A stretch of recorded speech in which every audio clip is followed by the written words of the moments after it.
Bonsoir à tous. L'invité de l'entretien du jour est Diama Mahmoud, coordinateur pour l'Europe du MRD, le Mouvement pour le renouveau démocratique et le développement. Il est également chargé des relations extérieures de l'IPDD, Initiative panafricaine pour la défense de la démocratie. Avec lui ce soir, nous parlons de Djibouti et surtout de démocratie sur le continent. Bonsoir. Bonsoir. Merci d'avoir accepté notre invitation. Merci à vous. Je me disais, MRD, IPDD, peut-être devrions-nous d'abord rappeler tout cela à nos téléspectateurs parce qu'ils ne sont pas forcément dans le marigot politique du continent.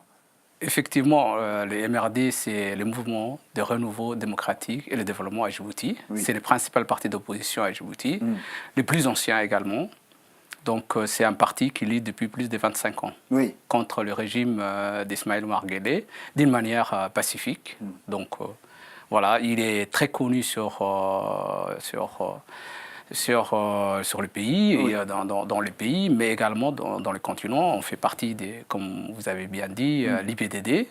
L'IPDD qui est une plateforme panafricaine où il y a un regroupement de tous les partis démocrates africains, qu'ils soient au gouvernement ou qu'ils soient dans l'opposition. Ah, je pensais que l'IPDD réunissait seulement les opposants qui avaient été chassés de leur pays et qui sont en mal de retrouver une plateforme, non? Non, pas spécialement. Pas spécialement. Voilà. On va parler de Djibouti si vous le voulez bien. J'ai reçu il n'y a pas très longtemps ici sur ce plateau un des chargés d'affaires de Djibouti, du président Ismaël Omar Guelleh, et qui me disait que Djibouti va encore de mieux en mieux. Et Djibouti allait très bien. Je pense que ces Djibouti-là, je pense que ça existe peut-être dans sa tête, ou bien peut-être dans son ventre, mais en tout cas, pas ce qui est visible pour les Djiboutiens. Ces messieurs que vous avez reçus la dernière fois, effectivement, qui vous avez posé pas mal de questions, disait il n'y a pas, en 2012, que M. Ismaël Omar Guelleh avait échoué sur tous les plans, les mêmes. Aujourd'hui, il dit qu'il a réussi sur tout. On peut changer d'avis, non? On peut changer, mais pas de tout en rien de l'autre côté. On ne peut pas passer de 180 degrés, même 360 degrés. Donc, on croit qui? Celui qui disait hier que le président a échoué sur tous les plans, ou celui qui nous dit aujourd'hui qu'il a réussi sur tout? Et qu'est-ce qu'il a réussi? Les Djiboutiens le voient à Djibouti. Est-ce que c'est une réussite d'endetter les pays à plus de 104%?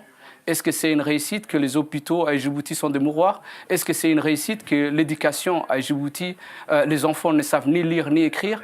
Est-ce que c'est une réussite que les pays soient dans tel état? Les projets de M. Ismaël Omar Guelleh en 2011, c'était 0 bidonville en 2019. On en est où aujourd'hui? Il doit rester 1% de bidonville quelque part à Djibouti, non? Vous pouvez y croire, mais vous pouvez filmer.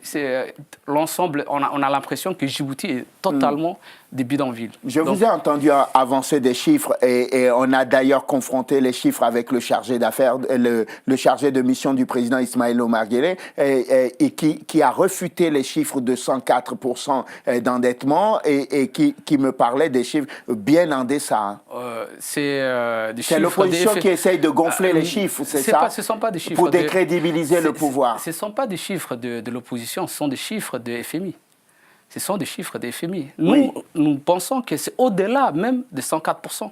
Nous pensons que c'est au-delà. Nous pensons que c'est aux alentours de 120%. À l'époque, nous disions que la dette du pays dépassait le 100%. Tout le monde nous disait qu'on était des prophètes de malheur, qu'on était des pessimistes. C'est ce que vous êtes toujours, non? Ah non, pas du tout. La réalité aujourd'hui nous donne raison.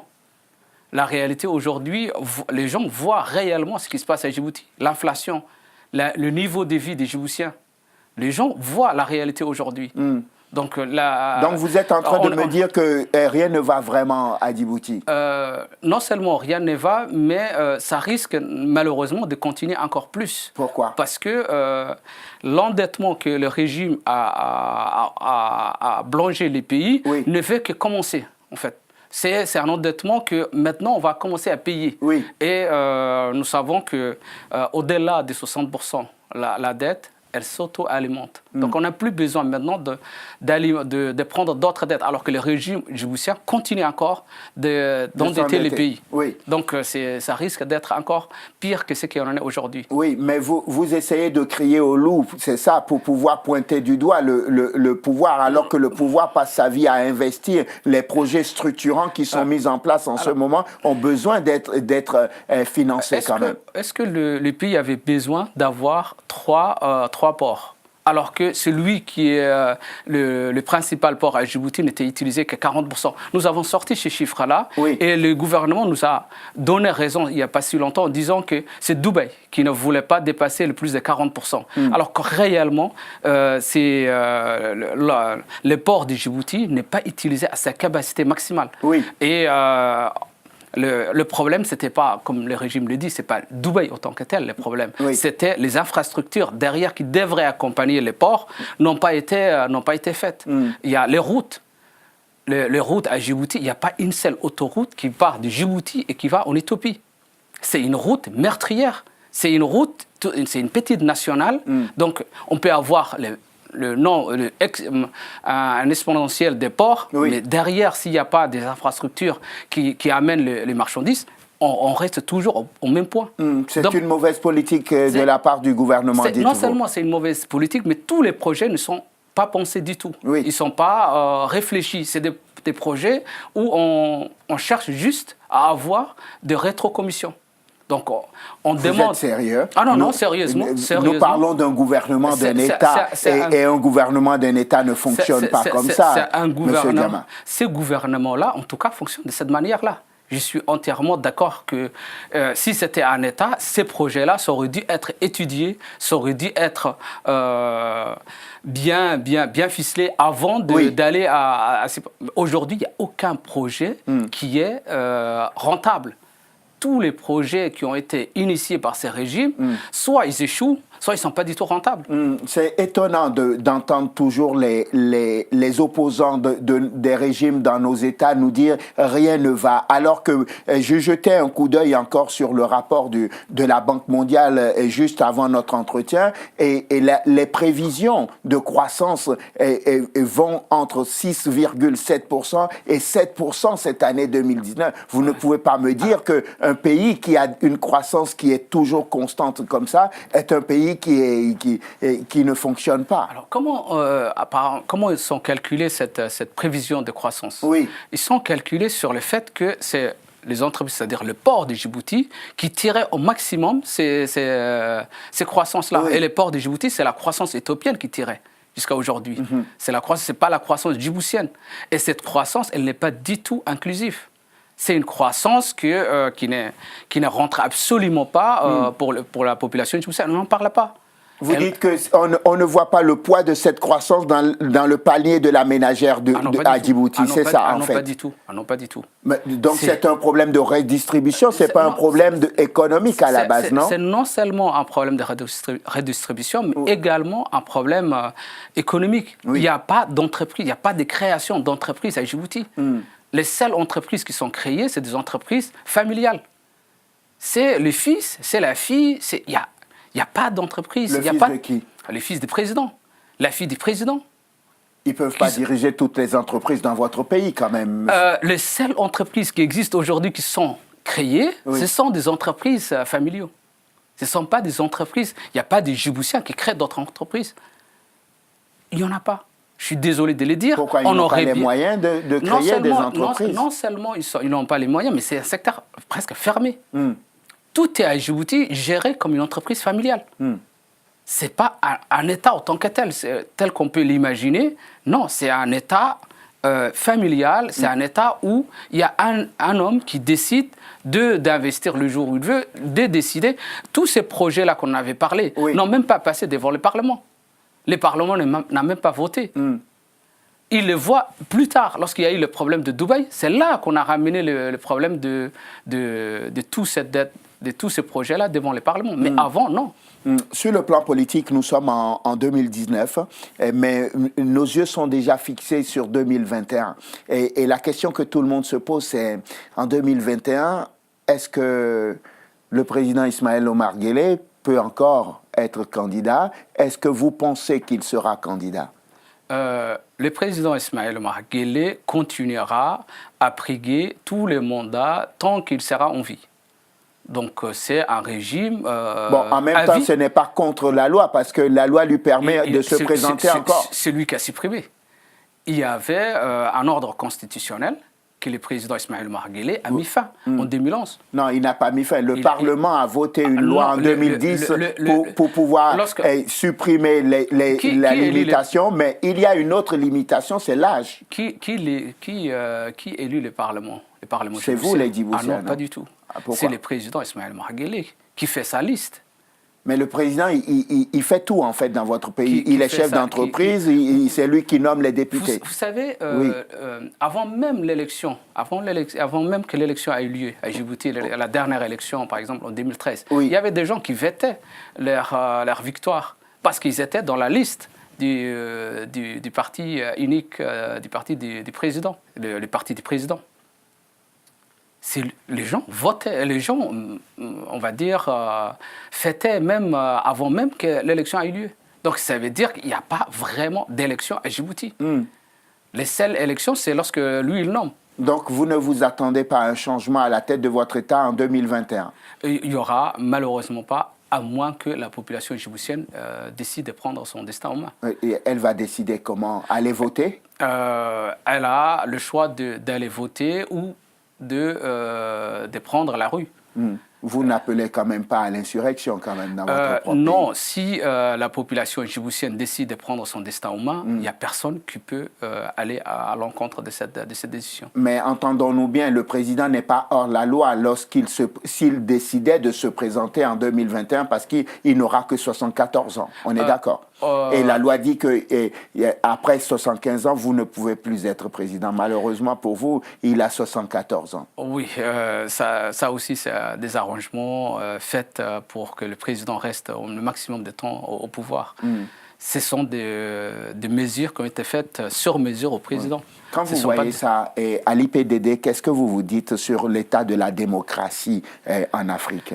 L'état de la démocratie en Afrique, malheureusement, elle est très mauvaise. Et il y a des signes d'espoir quand même. Nous avons assisté il n'y a pas si longtemps des élections au Madagascar, des élections en RDC, des élections dans un certain nombre de pays où il y a une certaine évolution. Mais malheureusement, il y a d'autres où c'est totalement fermé. Il y a également l'espoir qu'il y a eu en Éthiopie, où il y a un jeune Premier ministre qui est arrivé suite à Abiy Ahmed, qui a bousculé un certain nombre de choses et qui est en train de ramener l'Éthiopie vers plus de démocratie. Effectivement, ça gêne à Djibouti et dans les pays de la région. Mais vous êtes content que ça bouge dans la sous-région parce que vous pensez que ça pourrait contaminer peut-être? Non seulement, mais tout ce qui ramène vers plus de démocratie, vers plus de liberté en Afrique, nous réjouit effectivement. En même temps, vous avez cité Madagascar, vous avez cité la RDC. Ce pas des pays dans lesquels il s'est vraiment passé une élection où il n'y a pas eu de contestation, par exemple. En Madagascar, il n'y a pas eu de contestation. Les perdants avaient félicité les gagnants. Donc c'était quelque chose qui était très positif.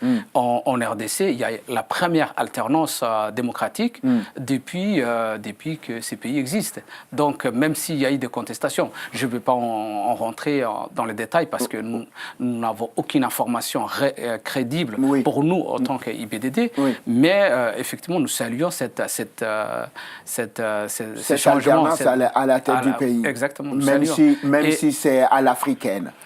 Il n'y a pas seulement à l'africaine, mais en tout cas, les premiers signes du nouveau président vont dans les bons sens, vont dans un sens où il y a une opposition qui existe et il y a un gouvernement qui travaille. Donc, entre vous, à l'IPDD, quand vous réfléchissez sur l'avenir politique du continent, quand vous parlez de la démocratie, est-ce que parmi vous, vous vous dites finalement peut-être que la démocratie n'est pas, en tout cas telle qu'elle est pensée, vue en Europe, n'est pas ce qu'il faut pour notre continent? maintenant et qu'il faut peut-être aller vers d'autres modèles? Non, en fait, la notion de la démocratie, ce n'est pas une notion occidentale, ce n'est pas une notion, on va dire, différente de valeurs de nos valeurs en Afrique. Oui. C'est une valeur universelle. Démocratie veut dire le pouvoir au peuple. Oui. Donc, nous voulons que cette conception arrive en Afrique et encourager également un certain nombre d'autocrates africains à céder les pouvoirs parce qu'ils sont eux-mêmes en prison. Peur de suivre, en fait, d'avoir des gens qui les font payer à ce qu'ils l'ont fait. Donc, pour éviter ça, ils restent au pouvoir. Donc, ils sont emprisonnés eux-mêmes de leurs actions. Donc, nous encourageons à ces gens-là que il y a une vie après le pouvoir et qu'ils peuvent céder sans qu'il y ait derrière des poursuites ou sans qu'il y ait des choses qui ramènent à des vengeances. Donc ce n'est pas un vœu pieux d'espérer que la démocratie s'installe sur le continent. Ce sera ma dernière question. Non, non, ce n'est pas un vœu pieux et ça prend dans le sens que ça va s'installer parce que tous les gens qui essayent de s'accrocher aujourd'hui au pouvoir, ils sont contre l'histoire. Ils sont en train de nager à contresens de l'histoire. Donc, ça va arriver. Ça va prendre peut-être, dans un certain nombre de pays, un peu plus de temps. Mais généralement, lorsque la population africaine a décidé de prendre son destin en main, de reprendre leur pays, parce que c'est une indépendance qu'on est en train de... La démocratie, c'est la deuxième indépendance de l'Afrique. Parce que jusqu'à là, il y a des autocrates, il y a une colonisation qui a été faite. Après, derrière... ils ont passé à des autocrates qui sont en train de coloniser d'une certaine manière leur propre peuple, d'une certaine manière. Très bien. Diama Mahmoud, merci. Merci à vous. Coordinateur pour l'Europe donc du MRD. Je rappelle que le MRD est le mouvement pour le renouveau démocratique et le développement. C'est le plus vieux parti dans votre pays. C'est un parti d'opposition et qui est connu, vous me dites. Très connu à Djibouti et très connu aussi en Afrique et maintenant en Europe. Vous essayez de l'implanter en Europe un peu partout. Les Djiboutiens, partout où il y a des Djiboutiens, le MRD sera présent.